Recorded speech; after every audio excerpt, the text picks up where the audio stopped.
Hi, my name is Nicole Blair, formerly known as Nicole Bunch.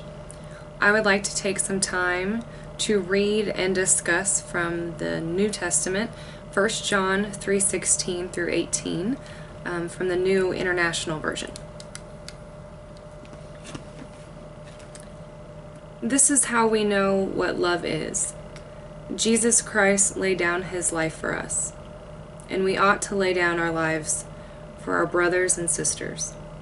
If anyone has material possessions and sees a brother or sister in need, but has no pity on them, how can the love of God be in that person?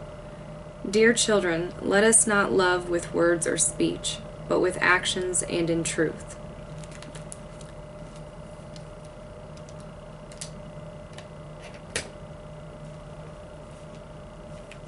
John was known as being a witness of Jesus himself.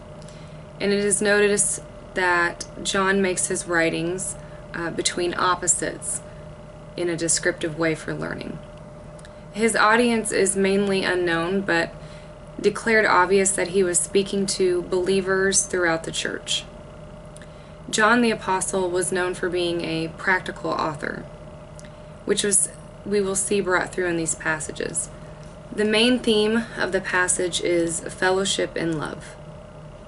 There are two other ideal key themes in these few lines of the book that John utilizes and brings forth in that practicality: the word know and the word love.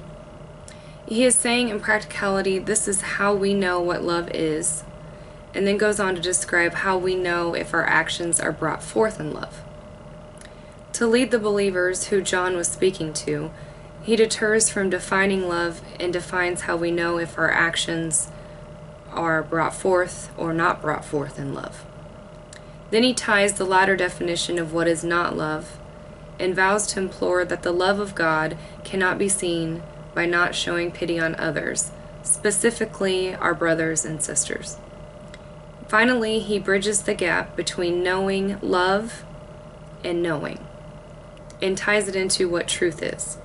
It is not a surprise that he mentions Jesus' actions as the example of knowing what love is. John's definition of love is that Jesus laid down his life for us. Then he tells us we are to do the same. But he does imply that we cannot become like Jesus without the love of God in us.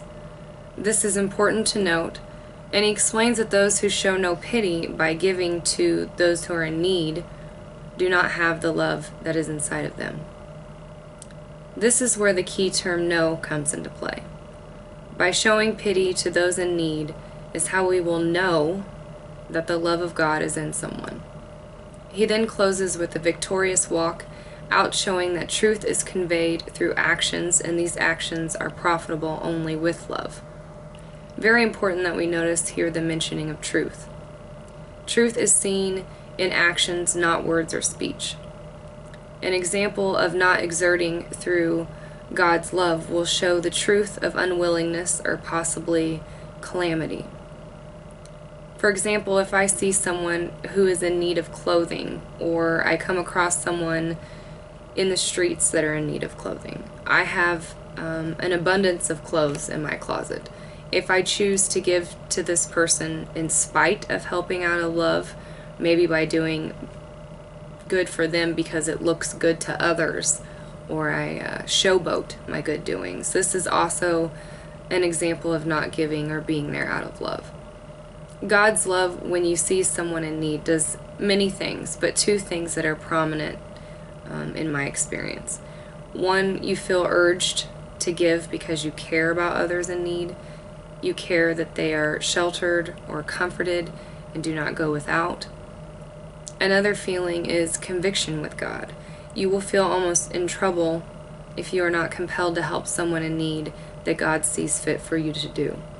These two key values of God's love are vital to understanding what he wants us to do and how he wants us to be. Thank you.